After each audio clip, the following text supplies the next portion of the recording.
Hi 9th class students, welcome to అమ్మ భాషలో నేర్చుకుందాం. మనము ప్రీవియస్ వీడియోలో 3 ప్రాపర్టీస్ గురించి డిస్కస్ చేసాం మ్యాటర్ అరౌండ్ అస్ లెసన్లో నుంచి. సో దీంట్లో డిఫ్యూజన్ గురించి అండ్ ఆ మ్యాటర్ అనేది ఎలా మేడప్ అవుతుంది అండ్ దాంట్లో ఉన్న అదర్ ప్రాపర్టీస్ అనేవి మనం ఒకసారి డిస్కస్ చేద్దాం. ఓకేనా? రైట్. సరే, ఇప్పటి వరకు మనం ఒక 3 ప్రాపర్టీస్ అనేవి డిస్కస్ చేసాం కదా. ఇక్కడ మీకు ఒకటి హెడ్డింగ్ పెట్టాను, ఇంట్రెస్టింగ్ అని. ఓకేనా? ఇంట్రెస్టింగ్ అని పెట్టి ఒక 3 సబ్స్టాన్సెస్ అనేవి ఇన్వాల్వ్ చేశాను. ఏంటవి? Rubber band, salt, sponge. Okay, మరి ఈ 3 సబ్స్టాన్సెస్లో ఇంట్రెస్టింగ్ ఏంటి అంటే, సో మనం ఇందాక ఏం చెప్పాము, the solids are having fixed shape అన్నాం. Now tell me, suppose if you are applying force on the rubber band, ఒక రబ్బర్ బ్యాండ్ మీద మనం ఫోర్స్ చేసి ఇట్లా పుల్ చేసామనుకోండి, అప్పుడు ఏమవుతుంది? Whether the shape of the rubber band is constant, shape అనేది చేంజ్ అవుతుంది కదా, right? And coming to the next one, ఇక్కడ సాల్ట్ చూడండి. సాల్ట్ అనేది సాలిడా లిక్విడా? Salt is a solid, but when you pour salt in the glass, the salt gets the shape of the glass. When you pour salt in the plastic container, ఒక చిన్న plastic డబ్బాలో పోసినాం అనుకోండి, salt shape plastic డబ్బాలా convert అవుతుంది. అంతెందుకు, suppose if you pour salt in the small bowl, ఒక గిన్నెలో పోయండి, అప్పుడేమవుతుంది? The shape of the salt turns into the bowl. అంటే solids are having fixed shape అన్నాం కదా. మరి why the salts are changing its shape depending on the container అనేది ఒక interesting thing. And coming to the next one, sponge. ఓకేనా? ఇందాక మనం ఏమన్నాము, solids are very low compressible. అంటే టు బీ ఫ్రాంక్ అవి ఎక్కువ కంప్రెస్ అవ్వవు, కానీ స్పాంజ్ అనేది సాలిడ్ కదా. అట్లాంటి స్పాంజ్ని మనం ఇట్లా స్క్వీజ్ చేసామనుకోండి, నొక్కినామనుకోండి, then what will happen? So it compress. Yes, instead of wooden block, నువ్వు ఈ సిరంజిలో వుడెన్ బ్లాక్ కాకుండా ఒక స్పాంజ్ పీస్ తీసుకొని అప్లై చేయి, అప్పుడు ఏమైంది? So the solid undergoes compressible కదా. Why these behave like this? ఎందుకు అట్లా బిహేవ్ చేసినాయి అనేది మనము ఫర్దర్గా డిస్కస్ చేస్తాం. ఓకేనా? So actually suppose if the solids are not going to compress అవ్వద్దు అంటే అన్ని సాలిడ్స్ అలాగే ఉండాలి కదా. మరి స్పాంజ్ కంప్రెస్ అవుతుంది. What is the reason behind of it is? So let us discuss in the next concepts. మళ్ళీ తర్వాత మనం డిస్కస్ చేస్తాం. ఓకేనా? Right. Coming to the next one, the another property, diffusion. ఓకేనా? Diffusion. So what is the meaning of diffusion? ఇక్కడ మీకు అర్థం కావాలని ఒక సెంటెన్స్ అనేది రాశాను. Movement of particles from one place to other place. Simple definition అంటే ఇది. ఓకేనా? ఒక పార్టికల్ ఒక ప్లేస్ నుండి ఇంకో ప్లేస్కి మూవ్ అవ్వడాన్ని డిఫ్యూజన్ అంటాం. డిఫ్యూజన్ అంటే ఏం లేదు, స్ప్రెడ్డింగ్. మన లాంగ్వేజ్లో మాట్లాడుకోవాలంటే స్ప్రెడ్ అవ్వడం. ఓకేనా? So here movement of particles from one place to another place అన్నాం. సో ఇంకా సైంటిఫికల్గా మాట్లాడుకోవాలంటే movement of particles from higher concentration to lower concentration. అంటే హెవీ క్వాంటిటీ ఉన్న దగ్గర నుండి అసలు క్వాంటిటీ లేని దగ్గరికి మూవ్ అయ్యే ఒక పర్టికులర్ ఫినామినాన్నే మనం ఏమంటున్నాం? డిఫ్యూజన్ అంటున్నాం. ఓకేనా? Movement of particles from higher concentration to the lower concentration. ఓకేనా? సో మనకు అర్థం కావడానికి here I have taken one object. What is that object? Incense stick. ఓకేనా? రైట్. ఇన్సెన్స్ స్టిక్ అంటే ఏంటి తెలుసు కదా మనకు, అగరబత్తి. ఓకేనా? Right. We need to take incense stick and try to unlit. So దాన్ని ఫస్ట్ వెలిగియొద్దు. Okay. So can you get any smell from the distance? So incense stick ఉన్న ప్లేస్ నుండే కాకుండా ఒక కార్నర్లో మనం వెళ్ళి నిలబడ్డాం అనుకోండి, can you get any smell? Yes, we're not going to get any smell. ఓకేనా? Suppose if we're not going to burn. ఓకేనా? దాన్ని బర్న్ చేయకపోతే, అది ఒక అన్లిట్ కండిషన్లో ఉంటే నీకు ఇన్సెన్స్ స్టిక్ స్మెల్ రాదు. ఓకేనా? Now what we have to do, try to light it. దాన్ని ఒకసారి వెలిగియండి. Right. Yes, when you light the incense stick what will happens? అప్పుడు ఏమవుతుందో చెప్పండి. So whatever the scent, whatever the perfumes connected to the incense stick will be spread till the corner. ఓకేనా? మనం ఎక్కడో రూమ్లో ఏదో కార్నర్కి నిలబడ్డా కానీ ఆ స్మెల్ అనేది మనల్ని రీచ్ అవుతుంది. ఓకేనా? Our sense organ nose can easily perceive it, దాన్ని రిసీవ్ చేసుకోగలుగుతుంది. మరి ఎందుకు అలా జరిగింది? Because when it is going to burn, the particles of the incense stick can move from one place to other place. So the moving of particles from one place to other place is called diffusion. దాన్నే మనం diffusion అని అంటున్నాం. ఇంకా చూడండి, solids so దీంట్లో diffusion అనేది జరగదు. ఓకేనా, the solids do not diffuse into the solids, right, but the solids undergoes diffusion into the liquids. ఓకేనా, coming to the next one, liquids undergoes diffuse into the liquids, right? Liquids undergoes diffuse into the gases, right? So వీటి గురించి ఒక్కసారి మనం డీటెయిల్గా ఇప్పుడు తెలుసుకుందాం. ఈ diffusion property మనం క్లియర్గా అర్థం చేసుకోవడానికి ఒక చిన్న యాక్టివిటీ ఉంది. ఓకేనా, యాక్టివిటీ కూడా చాలా సింపుల్గా మనం రాయొచ్చు. So let us take one small beaker, ఓకేనా, otherwise test tube, and take some water in the test tube. కొన్ని వాటర్ తీసుకోవాలి, ఒక టెస్ట్ ట్యూబ్ లేదా బీకర్ తీసుకొని దాంట్లో వాటర్ తీసుకున్న తర్వాత here we require one chemical. The chemical is nothing but KMnO4. It is also called potassium permanganate. ఓకేనా, KMnO4 potassium permanganate chemical ఫామ్లో KMnO4. సో పొటాషియం పర్మాంగనేట్ ఏ కలర్లో ఉంటుందంటే పింక్ కలర్లో ఉంటుంది. ఓకేనా, right. Here we should take 1 or 2 crystals of the potassium permanganate. ఎక్కువ తీసుకోవాల్సిన పని లేదు, ఒక 2 crystals తీసుకున్న తర్వాత try to release those potassium permanganate crystals in the water. ఓకేనా, stir with the help of the stirrer. ఓకేనా, దీన్ని బాగా కలపాలి. కలిపినప్పుడు ఏమవుతుంది, so initially the colour of the water is colourless కదా, వాటర్కి ఇనీషియల్గా కలర్ ఉండదు. So when you add 1 or 2 crystals of the potassium permanganate, what will happen, the colour of the water will be turns into the pink colour. From that we can say the solids are undergoes diffuse into the liquids. లిక్విడ్స్లోకి diffuse అయ్యాయి, spread అయ్యాయి అని చెప్పొచ్చు. ఓకేనా, and coming to the next one, ఇక్కడ ఏం చేస్తాము, instead of crystals, suppose if you take potassium permanganate solution. ఓకేనా, సో KMnO4 లిక్విడ్ తీసుకొని, so try to release with the help of the dropper into the normal water. Again the colour changes. ఓకేనా, from that we can say the liquids undergoes diffuse into the liquids. అంటే mix-up అయిపోతాయి, క్లియర్గా దాని colour అనేది change అవుతుంది, దాని properties అనేవి change అయిపోతున్నాయి కదా. ఓకేనా, and coming to the next one, so liquids are undergoes diffusion into the gases. ఓకేనా, లిక్విడ్స్ అనేవి గ్యాసెస్లోకి డిఫ్యూజ్ అవుతాయి, right. liquids undergoes diffuse into the gases. This is the very very important phenomenon which is going to happen in the nature. ఎందుకంటే దీని మీదనే aquatic animals ఉంటాయి కదా. What is the meaning of aquatic animals? The animals which are survive in the water. నీళ్ళల్లో బ్రతికే animals అన్నీ కూడా, aquatic animals అన్నీ కూడా, so they are taking oxygen because of the property of the diffusion, right. ఎందుకంటే ఈ earth మీద ఉన్న ప్రతి ఆర్గానిజంకి ఆక్సిజన్ అనేది రిక్వైర్ అవుతుంది. మరి నీళ్ళల్లో ఉన్న ఆక్వాటిక్ ఎనిమల్స్ ఆక్సిజన్ ఎలా తీసుకుంటున్నాయి అనుకున్నారు? Because whatever the oxygen is present in the air, so that is going to dissolve in the water. నీళ్ళల్లో కలిసిపోతుంది. ఓకేనా, అంటే here the diffusion property is happening between the liquid and gas. The dissolved oxygen is going to taken by the aquatic animals. Due to that they are surviving. అవి బతకడానికి reason ఏంటంటే because the diffusion property is applicable between the liquid and gases. లిక్విడ్కి గ్యాసెస్కి diffusion అనేది జరిగింది. ఓకేనా, so in this way the diffusion is very very important property in the nature for the survival. ఓకేనా, ఈ ప్రకృతిలో diffusion అనేది compulsory ఉండాల్సిన property. ఎక్కడో oxygen, చెట్లు లేని దగ్గర కూడా ఆక్సిజన్ అనేది మనకు వస్తుంది కదా, రిసీవ్ చేసుకోగలుగుతున్నాం కదా, because so it is going to spread from the high concentration to the low concentration. So that is also one of the example.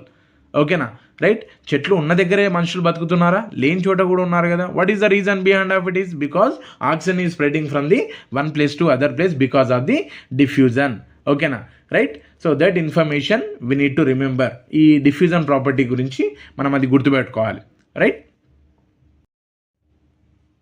Okay, next continuation of the diffusion property. ఇక్కడ మనం చూస్తే heading కనబడుతుంది, observing speed of diffusion. Okay, gases are undergoes diffusion అన్నాం. Whether all the gases are having the same rate of diffusion rate అనేది same ఉంటుందా? ఏమన్నా fastness అనేది డిఫరెంట్గా ఉంటుందా? కొన్ని స్లోగా అవుతాయా, కొన్ని ఫాస్ట్గా అవుతాయి అనేది ఒకసారి డిస్కస్ చేద్దాం. So it is a very important activity and we are having lot of chances to get this kind of question in the examination. ఓకేనా, మనకు SA2 అనే దగ్గరలో ఉంది కదా, ఆ ఎగ్జామ్లో ఈ క్వశ్చన్ ఇట్లాంటి క్వశ్చన్ వచ్చేది. ఎందుకంటే ఇది ఎక్స్పెరిమెంట్ కాబట్టి కంపల్సరీ ఇక్కడ అడిగే ఛాన్స్ ఉంది. ఓకేనా, సో ఈ కాన్సెప్ట్ మనకు అర్థం కావాలంటే ఫస్ట్ దీనికి కావాల్సిన మెటీరియల్స్ ఏంటో ఒకసారి చూద్దాం. ఓకేనా, ఇక్కడ కనబడుతుంది కదా, ఇది లాంగ్ న్యారో ట్యూబ్. మీకు అర్థం కావడానికి ఇక్కడ యారో మార్క్ పెట్టి లాంగ్ న్యారో ట్యూబ్ నేను రాశాను. ఓకేనా, right. So we need to take the long narrow tube. The condition is that the 2 ends should be open. ఓకేనా, ఆ ట్యూబ్కి 2 సైడ్లు కూడా ఓపెన్ ఎండ్ ఉండాలి. ఓకేనా, ఇక్కడ కూడా క్లోజింగ్ అనేది జరగవద్దు. Right, and that is the first requirement. Coming to the next one, rubber corks require అవుతాయి. ఇటువైపు ఒకటి ఉండాలి, ఇటువైపు ఒకటి ఉండాలి, అంటే 2 rubber corks are require. Second requirement. And third requirement, so 2 cotton pieces. ఇక్కడ మీకు సర్కిల్ కనబడుతుంది కదా, so those are nothing but cotton pieces. ఓకేనా, right. And fourth requirement is one of the chemical that is hydrochloric acid. Liquid hydrochloric acid తీసుకుంటాం మనం ఇక్కడ. Right, and next one is liquid ammonia. ఓకేనా, so what is another chemical? Liquid ammonia. So దీంతో పాటు ఒక పేర్ of tongues కానీ, ఓకేనా, ఒక పేర్ ఆఫ్ టంగ్స్ కానీ, లేదంటే ఏదన్నా ఫోర్సెప్స్ లాంటిది, సో అది మనం ఇక్కడ తీసుకోవాల్సి ఉంటుంది. Why? Because so these are the 2 chemicals we should not involve directly. దాన్ని మనం చేత్తో తాకడం కానీ అట్లాంటివి చేయొద్దు. Why? Because acids are always harmful. And what kind of precautions we need to take during the experiment అని కూడా ఒక్కోసారి క్వశ్చన్ అడిగే ఛాన్స్ ఉంది. Remember, whenever we are doing the experiment with the chemicals, always we need to wear the mask.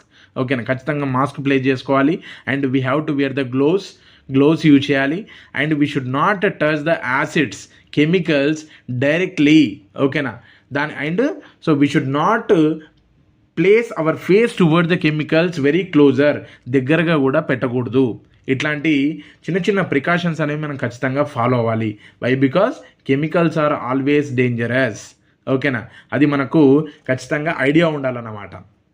సరే, ఒకసారి ఈ activity చూస్తే, initially we need to take hydrochloric acid and liquid ammonia in the separate test tubes. కాబట్టి ఆ test tubes కూడా మీరు రిక్వైర్మెంట్లో రాసుకోవచ్చు. Okay, so after that take 2 cotton pieces. 1 cotton piece should be soak in the HCl. ఓకేనా, right. ఒక cotton పీస్ని మనం హైడ్రోక్లోరిక్ యాసిడ్లో నానబెట్టాలి. Right, so take the another cotton piece and soak in the liquid ammonia. Liquid అమోనియాలో ఇంకొకటి మనం నానబెట్టాలి. ఓకేనా, రైట్. సో ప్లే చేసిన తర్వాత with the help of the pair of tongs we need to take the first cotton piece and place at the end of the narrow tube. ఇక్కడ long narrow tube ఉంది కదా, ఒక narrow tube end దగ్గర చివర్లో పెట్టండి. ఓకేనా, so take the ammonia cotton piece and place at the another end. Right, so close the long narrow tube with the help of the rubber cork. ఇక్కడ ఒక rubber cork ఉంది, ఇక్కడ ఒక rubber cork ఉంది. ఆ రబ్బర్ కార్క్తో క్లోజ్ చేయండి. చేసిన తర్వాత so let it be for few minutes. కొన్ని నిమిషాల పాటు అక్కడనే చూస్తే you can observe the white colour ring. ఓకేనా, in the long narrow tube. Okay, ఈ ట్రాన్స్పరెంట్ లాంగ్ నారో ట్యూబ్లో నీకు వైట్ కలర్ రింగ్ అనేది కనబడుతుంది. ఓకేనా, మరి ఈ వైట్ కలర్ రింగ్ ఎలా అపియర్ అవుంది? Because so ammonia and hydrochloric acid, so they are undergoing diffusion, so it is giving its gases. Ammonia is giving, మీరు ఇక్కడ స్ట్రక్చర్ అబ్జర్వ్ చేయండి, కెమికల్ ఫార్ములా అబ్జర్వ్ చేయండి, hydrogen and chlorine. And coming to the next one, nitrogen and hydrogen, అవి gases కదా. So they are going to give off those gases and forms the white colour ring. ఓకేనా, in this way the diffusion is taking place. But the question is that so between hydrochloric acid and ammonia, so which is going to moves faster? ఈ రెండిట్లలో ఏది ఎక్కువ స్పీడ్తో వెళ్తుంది అని అంటే, try to remember ammonia gas ఇక్కడ ఉంది కదా, NH3. Right, it is undergoes diffuse faster compared to the hydrochloric acid. The reason behind of it is the molecular mass of the ammonia. Molecular mass అంటే మీకు further లెసన్లో మనం discuss చేస్తాము. ఇక్కడ ఈ క్వశ్చన్కి లెంతీ అవుతుంది కాబట్టి మనం వద్దు దాని గురించి topic. So the molecular mass of the ammonia is very less than hydrochloric acid. ఓకేనా, హైడ్రోక్లోరిక్ యాసిడ్ది 36.5 ఉంటుంది. అదే హైడ్రోజన్ తీసుకున్నామనుకోండి, సో అప్రాక్సిమేట్లీ ఒక 17 వరకు వస్తుంది. కాబట్టి సో దీని మాలిక్యులర్ మాస్ తక్కువ ఉంది కాబట్టి ఇట్ అండర్గోస్ ఫాస్టర్. ఓకేనా. సో ఆ పాయింట్ మనం గుర్తుపెట్టుకోవాలి. Okay. So observing the speed of diffusion అంటే లిస్ట్ అవుట్ ద మెటీరియల్స్, ఆ మెటీరియల్స్ ఏంటో మనం రాస్తాము. తర్వాత ఫస్ట్ అయితే ఎయిమ్ అనేది కామన్. ఓకేనా. ప్రతి ఏదైనా ఎక్స్పెరిమెంట్ రాస్తున్నప్పుడు ఎయిమ్ కంపల్సరీ రాయాలి. Right. To observe the speed of the diffusion. ఓకేనా. Between the two gases, otherwise comparing the two gases, అట్లాంటిది ఏదో ఒక heading as depending on the question మనం ఏం రాస్తాం. తర్వాత రిక్వైర్మెంట్స్ చూడండి, లాంగ్ నారో ట్యూబ్, తర్వాత HCl, ammonia, rubber corks, cotton pieces. ఓకేనా. And pair of tongs. Right. Test tubes require అవుతాయి, టెస్ట్ ట్యూబ్స్. సో ఇవి మనం రిక్వైర్మెంట్స్లో రాసి procedure. Take one long narrow tube and after that we need to take the one cotton piece and place it in the hydrochloric acid with the help of the pair of tongues, and after that we need to take the one more cotton piece placed in the ammonia. Right. So for few minutes after that we need to take that cotton piece from the HCl and keep at the end of the long narrow tube. So take the ammonia cotton piece and place it at the another end, close it with the help of the rubber corks and observe the white color ring structure. So this is happening because of the diffusion property. Here ammonia is diffuses faster compared to the hydrochloric acid. The reason behind of it is molecular mass of the ammonia is more. ఓకేనా. So ఈ information మనం అక్కడ present చేస్తే మన answer complete అవుతుంది. Right. ఇక్కడ మనకి ఇంకొక హెడ్డింగ్ ఉంది టెక్స్ట్ బుక్లో. ఏంటది? Can matter change it state. ఓకేనా. మ్యాటర్ అనేది దాని స్టేట్ అనేది చేంజ్ అవుతుందా, అంటే దాని స్థితి మారుతుందా? సాలిడ్ నుంచి లిక్విడ్కి, లిక్విడ్ నుంచి గ్యాస్కి కన్వర్ట్ అయ్యే ఛాన్స్ ఉందా, లేదంటే సాలిడ్ లిక్విడే కన్వర్ట్ అవుతుందా, గ్యాస్ లిక్విడే కన్వర్ట్ అవుతుందా అంటే definitely the matter is going to change it state. So the complete information we are going to discuss in the another lesson. మనకు వేరే లెసన్ ఉంది. ఆ లెసన్ ఏంటంటే ద 11th లెసన్ హీట్లో మనం డిస్కస్ చేస్తాం. ఓకేనా. కాకపోతే ఇక్కడ కొన్ని ఎగ్జాంపుల్స్ మనకు టెక్స్ట్ బుక్లో ఇచ్చాడు కాబట్టి, so according to the text book, so take the coconut oil. So what is the condition of the coconut oil in the వింటర్లో ఏమవుతుంది చెప్పండి? It is going to become has harder. ఓకేనా. అంటే థిన్గా ఉన్న లిక్విడ్ అనేది థిక్గా గడ్డగట్టుకుపోతుంది. ఓకేనా. మరి దాన్ని మళ్ళీ నువ్వు లిక్విడ్గా కన్వర్ట్ చేయాలంటే అప్పుడు ఏం చేస్తావు నువ్వు? So we need to keep it in the sunlight, otherwise we need to apply the heat. Then what will happen? The solid is going to convert into the liquid. అంతే కదా. అంటే ఇక్కడ key role play చేసింది ఎవరు? Temperature. Because of the heat it was happened. And coming to the next one, camphor అంటే తెలుసు కదా. Camper అంటే ఏంటి? ఆర్తి కర్పూరం బిల్ల, కర్పూరం ఉంటుంది కదా, ఆ కర్పూరం కూడా. Right. So it is going to convert from the solid to gas whenever we're burning. So actually the conversion of solid to gas without converting into the లిక్విడ్గా మారకుండా సాలిడ్ అనేది డైరెక్ట్గా గ్యాసే కన్వర్ట్ అవుతే దాన్ని sublimation అనాలి. ఓకేనా. Sublimation ద్వారా దాని స్టేట్ అనేది చేంజ్ అవుతుంది. ఇక్కడ మోత్ బాల్స్ ఉంటాయి కదా, దాన్నే మనం నాప్థలిన్ బాల్స్ అంటే మనము మన లాంగ్వేజ్లో, లోకల్ లాంగ్వేజ్లో డాంబర్ గోళీలు అంటాం. ఓకేనా. ఈ నాప్థలిన్ బాల్స్ ఏమవుతాయి? నాప్థలిన్ బాల్స్ కూడా ఇనీషియల్గా సైజ్ ఇలా ఉంటుంది, గ్రాడ్యువల్గా ఏమవుతుంది? సైజ్ అనేది డిక్రీజ్ అవుతుంది. Directly it is converting from the solid to gas because of the sublimation. అంటే depending on the temperature, so due to some properties what will happen? The matter of the the matter is going to change from one state to other state. ఓకేనా. So ఈ చిన్న information ఇక్కడ మనం గుర్తుపెట్టుకోవాలి. And coming to the next one, how small are the particles of matter. ఇప్పుడు actually మనము ఇంకొక interesting టాపిక్లోకి వచ్చాం. How small are the particles of matter అని ఉంది. మరి దాంట్లో ఉన్న పార్టికల్స్ అనేవి ఎంత చిన్నగా ఉంటాయని అన్నాడు. ఓకేనా. ఇందాక ఒక హెడ్డింగ్ పెట్టి ఇంట్రెస్టింగ్ అని చెప్పి కొన్ని సబ్స్టాన్సెస్ లైక్ స్పాంజ్ కానీ, తర్వాత ఇంకా మనం ఏమనుకున్నాము దానికంటే ముందు రబ్బర్ బ్యాండ్ కానీ, ఇట్లాంటి వాటి బిహేవియర్ అనేది డిఫరెంట్గా ఉంది కదా. What is the reason? Because of the particles. ఓకేనా. ఆ పార్టికల్స్ని మనం ఏమనాలి అంటే ఆటమ్ అంటాం. Atom is a tiny particle which explains the total structure of the body. Any substance, definitely మనం ఏదైనా తీసుకోండి, the substance must and should be made up up with tiny particle. That particle is nothing but atom. దాన్ని మనం atom అంటాం. ఓకేనా. Right. So basically the substance matter is made up of with atoms. Matter అనేది ఏదైనా కావచ్చు, అది సాలిడ్ అయినా కావచ్చు, లిక్విడ్ అయినా కావచ్చు, గ్యాస్ అయినా కావచ్చు, definitely it is made up up with tiny particles. ఓకేనా. మరి ఎంత చిన్నగా ఉంటాయని అర్థం చేసుకోవడం కోసం basically we can not see those particles because tiny అనే పదం యూజ్ చేస్తున్నామంటేనే అది మన కంటికి కనబడదండి. దాన్ని అర్థం చేసుకోవడానికి ట్రై చేద్దాం. ఓకేనా. So to understand that here we need to take 4 beakers and again take 1 or 2 potassium permanganate crystals KMnO4, ఇందాక చెప్పాను కదా KMnO4 పొటాషియం పర్మాంగనేట్ క్రిస్టల్. తర్వాత ఒక డ్రాపర్ తీసుకోండి, ఓకేనా, లిక్విడ్ని మనం రిలీజ్ చేయడం కోసము. నెక్స్ట్ వాటర్ అనేది రిక్వైర్ అవుతుంది.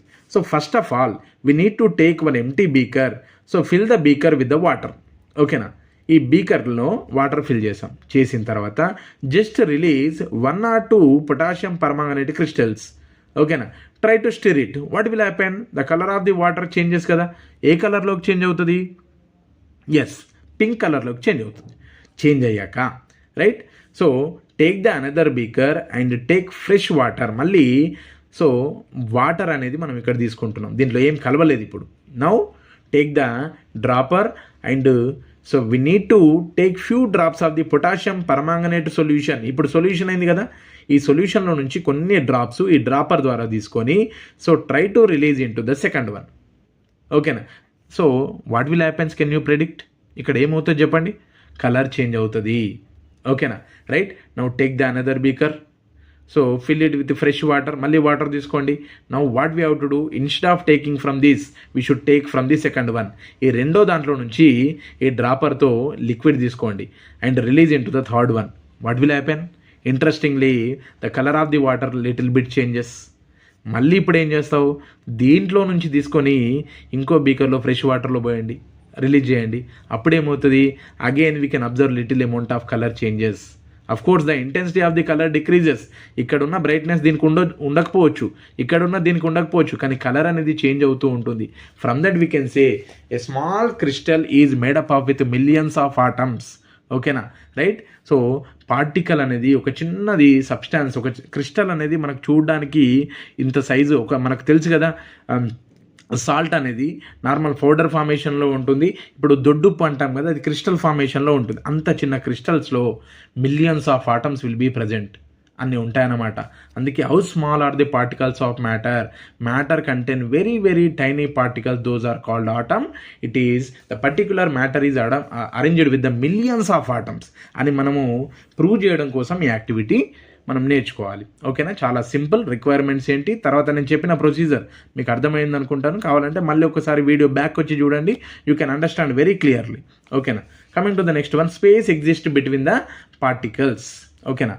నెక్స్ట్ ఏంటి, space exist between the particles అంటే ఇక్కడ ఏమంటున్నాడు, space exist between the particles. ఒక పార్టికల్కి ఇంకో పార్టికల్కి మధ్యలో స్పేస్ అనేది ఎగ్జిస్ట్ అవుతుందా, ఉంటుందా అనేది మన టాపిక్, ఓకేనా. So to understand that here again we have to take 1 beaker, so fill with water and note down the level of the water.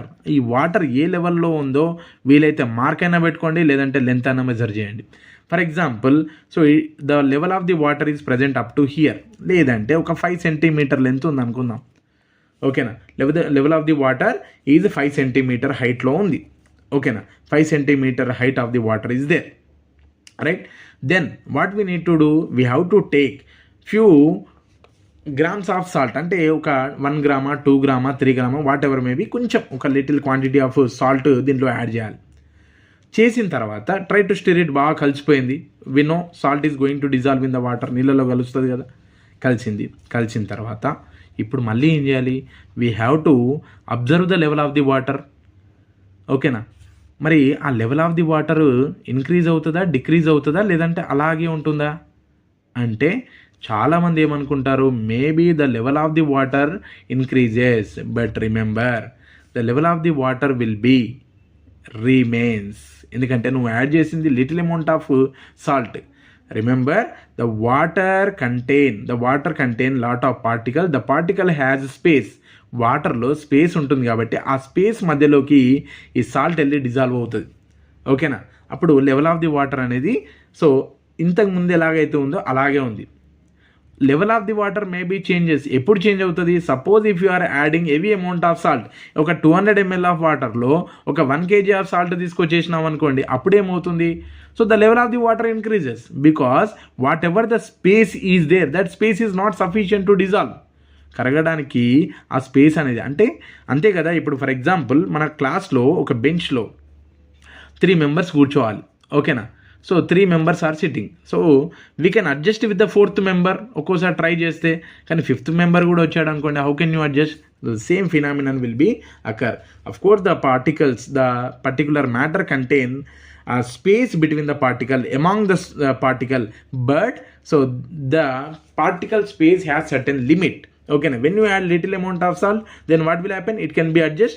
So the salt can be settled in the gaps. Okay, now if you add more, then what will happen? So due to no space, so the salt is not going to dissolve and the level of the water increases. ఆ ఉప్పు కరగకుండా కిందనే ఉండిపోతుంది కదా, అది చిన్న logic అది. ఓకేనా, space exist between the particles అంటే ఆ కాన్సెప్ట్ మనం అర్థం చేసుకోవాలి. Next, particles of matter attract each other. Yes, ఒక పార్టికల్కి ఇంకో పార్టికల్కి మధ్యలో అట్రాక్షన్ ఉంటుంది డెఫినెట్గా. ఓకేనా, so due to the presence of attraction then only the substance are going to form. అది మనం 10th క్లాస్లో కెమికల్ బాండింగ్ లెసన్లో చూస్తాం. ఇక్కడ 2 ఎగ్జాంపుల్స్ అయితే రాశాను, iron nail and chalk. So between the iron nail and chalk which can break easily, దేన్ని నువ్వు ఈజీగా విరగొట్టగలుగుతావు? Obviously chalk piece. What is the reason? Because the chalk piece is made up of with atoms. Okay na, so the attraction between the otherwise among the particles in the chalk piece less compared to the iron nail. Okay na, దీంట్లో attraction force అనేది హెవీగా ఉంది. ఓకేనా, right. Due to that we can not break the iron nail easily compare to the chalk. ఓకేనా, right. So that point we have to remember. ఇది ఒక చిన్న topic మనం గుర్తుపెట్టుకోవాలి. ఓకే, ఈ లెసన్లో last important topic, how diffusion takes place. అసలు diffusion అనేది ఎలా జరుగుతుంది? ఇందాక మనం డిఫ్యూజన్ చూసాం కదా, డిఫ్యూజన్ అనేది ఎలా జరుగుతుంది అనేది మనం చూడాలి. ఓకేనా, అసలు డిఫ్యూజన్ అంటే ఏంటి అంటే మనం ఇంతకుముందు చూసాము. So the particular particles are going to move from one place to other place, otherwise higher concentration to lower concentration. మరి అది మూవ్ అవ్వాలంటే దానికి కండిషన్స్ అనేవి ఎలా ఉండాలి అంటే ఇక్కడ చూడండి, సాలిడ్స్ చూడండి. Solids do not diffuse into solids అన్నాం కదా. What is the reason? ఇక్కడ చూడండి, ఆటమ్స్ అనేవి ఎంత క్లోజర్గా ఉన్నాయి. ఓకేనా, so due to that even though the particles are moves, బయట నుండి మూవ్ అవుతూ వచ్చినాయి, కానీ ఇక్కడ స్పేస్ లేదు. Due to no space the diffusion do not takes place. ఓకేనా, లిక్విడ్స్ ఇందాక చూసాం కదా, potassium permanganate crystals. When we adding potassium permanganate crystals, what will happen? అప్పుడు ఏమైంది?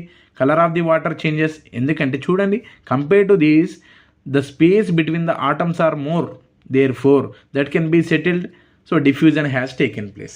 Whereas in the gas has very heavy amount of space, so therefore easily undergoes diffusion. Okay na, right? So ikkada diffusion ane jaragalante basically to perform diffusion process in the nature, so definitely the speed of the particle should be more. Okay na, particles అనేవి హెవీగా move అవ్వాలి, solids అనేవి అంత స్పీడ్గా move అవ్వవు. Coming to the next one, the space among the atoms must be more, అంటే గ్రేటర్గా ఉండాలి. High speed and great space, right? Depending on these 2 factor the diffusion takes place. ఓకేనా, so this is about the first lesson, matter around us. ఓకేనా, మీకు డీటెయిల్గా, ఎందుకంటే మనకున్న time చాలా తక్కువ కదా, సో ఇదేంటంటే మనకు ఓన్లీ రివిజన్ టైం. ఈ రివిజన్ టైంలో ఈ లెసన్ని ఇంతకంటే మనం తక్కువగా బ్రీఫ్గా చెప్పలేము, అండ్ ఇంతకంటే ఎక్కువ చెప్పినా కానీ మనకు టైం అనేది సరిపోదు. ఓకేనా, కాబట్టి ఈ లెసన్లో ఉన్న ఇంపార్టెంట్ టాపిక్స్ని నేను కవర్ చేశాను, రైట్? 1-2 సార్లు ఇది ఈ ఏదైతే క్లాస్ ఉందో వినండి, విన్న తర్వాత క్వశ్చన్ ఆన్సర్స్ ఒకసారి చదవండి. ఓకేనా, ప్రతిదీ ఆ క్వశ్చన్స్ అనేవి యాస్టీజ్గా రావు కాబట్టి లెసన్ ప్రాపర్గా విన్నారనుకోండి, you can attempt objective type question, you can attempt question answers also. ఓకేనా, so this is about the today's class. Thank you.